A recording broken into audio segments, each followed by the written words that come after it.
Assalamualaikum warahmatullahi wabarakatuh. Pada materi ketiga, pertemuan ketiga, perkuliahan biologi dasar, kita akan membahas tentang jaringan pada tumbuhan.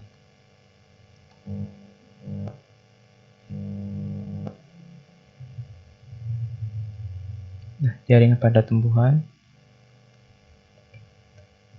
dari istilah ilmu histologi, yaitu histologi adalah ilmu yang mempelajari tentang jaringan. Jaringan itu sendiri adalah sekelompok sel yang memiliki struktur dan fungsi yang sama. Pada organ tumbuhan tingkat tinggi dapat dibedakan adanya dua macam jaringan, yaitu jaringan yang masih muda, meristem atau titik tumbuh, dan jaringan yang telah dewasa. Nah, jaringan tumbuhan ini ada pengelompokannya, yaitu ada jaringan meristem, jaringan embrional, jaringan permanen, dan jaringan permanen dewasa ini terdiri dari beberapa macam. Ada jaringan epidermis, jaringan parenkim, jaringan penyokong, jaringan pengangkut, dan jaringan gabus. Untuk keterangannya sudah ada di deskripsi PPT ini, nanti kalian bisa membacanya. Kemudian jaringan meristem atau jaringan embrional adalah jaringan yang sel-selnya mampu membelah diri dengan cara mitosis secara terus-menerus bersifat embrional untuk menambah jumlah sel-sel tubuh pada tumbuhan. Meristem terdapat pada bagian-bagian tertentu saja pada tumbuhan. Nah, ini terdapat 3 letak meristem, yaitu meristem apikal berada pada ujung akar dan pada pucuk tunas, menghasilkan sel-sel bagi tumbuhan untuk tumbuh memanjang. Kemudian meristem lateral, silinder-silinder yang terbentuk dari sel-sel yang membelah ke samping di sepanjang akar dan tunas. Meristem lateral ini menggantikan epidermis dengan jaringan dermis sekunder seperti kulit yang lebih tebal dan keras, juga menambah lapisan jaringan pembuluh. Meristem interkaral terdapat di antara jaringan dewasa, misalnya pada pangkal luas batang. Sifat-sifat meristem itu selnya masih kecil, berdinding tipis, dinding sel terdiri dari zat pektin, selnya kaya akan protoplasma, vakuola kecil dan tersebar di seluruh protoplasma, bentuk sel ke segala arah sama, kemudian di antara sel-selnya tidak terdapat ruang antar sel, inti besar, plastida belum matang. Nah, itu sifatnya. Kemudian menurut asalnya meristem dibedakan menjadi dua macam, yaitu meristem primer dan meristem sekunder. Yang pertama, meristem primer titik tumbuh atau disebut titik tumbuh, yaitu terdapat di ujung batang, ujung akar, sehingga disebut titik tumbuh apikal dan mampu mengadakan pertumbuhan memanjang. Nah, ini beberapa teori tentang meristem apikal. Ada teori sel apikal. Sel-sel yang terletak di ujung pokok dan cabang dari batang dan akar merupakan suatu meristem yang konstan. Nah, ini gambar dari meristem primer.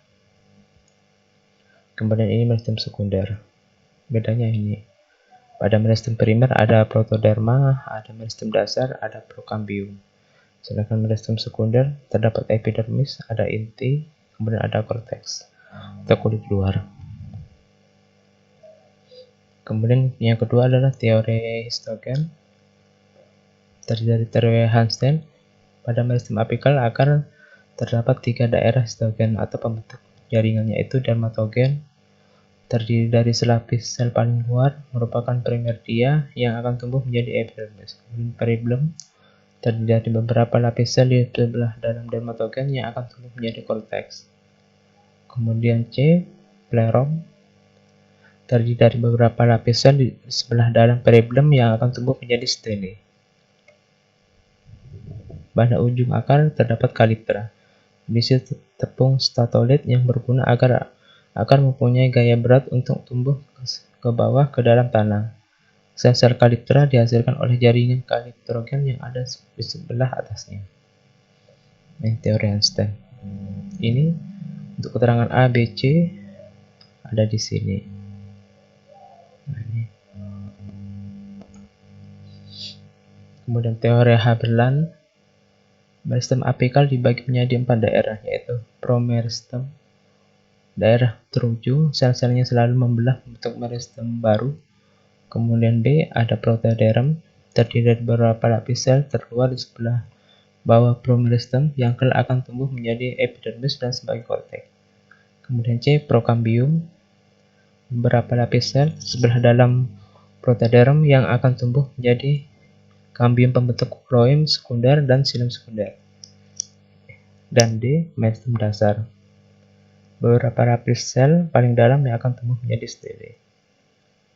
Nah, ini menurut teori Haberland gambar seperti ini dari jaringan meristem.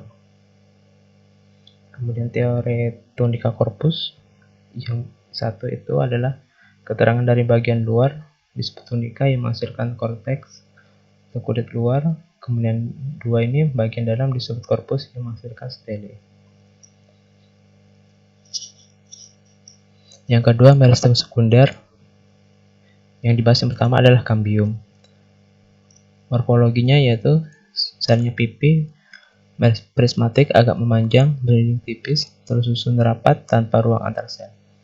Memperbanyak diri dengan membelah dinding pemisah di antara dua sel anakan terjadi secara sedikit demi sedikit, bersifat memperbanyak diri secara ganda karena membentuk bermacam-macam jaringan baru ke berbagai arah, yaitu ke arah antitrinal, membentuk sel-sel inisial baru, kan?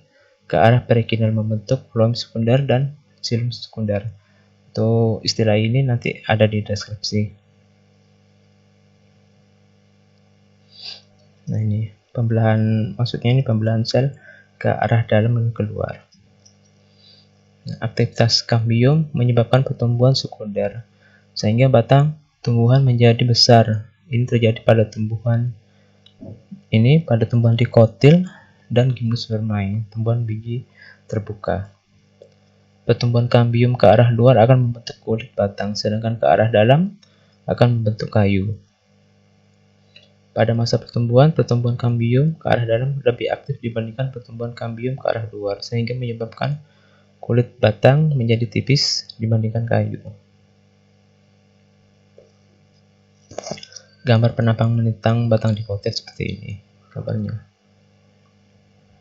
Ada jari-jari empulur, ada kambium interfasikular, kemudian ini jaringan pengangkut xilem.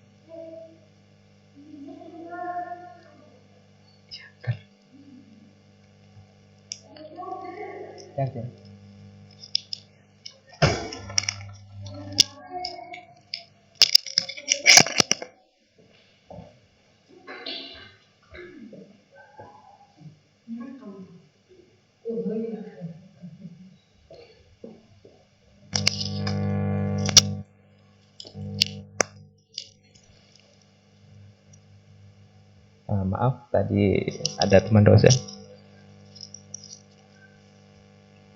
Nah, ini gambar penampang melintang batang dikotil. Ada berkas vaskular, ada jaringan pengangkut, xilem dan floem. Kemudian ini ada kambiumnya, kambium intervasikular dan vasikular. Kemudian ada empulurnya.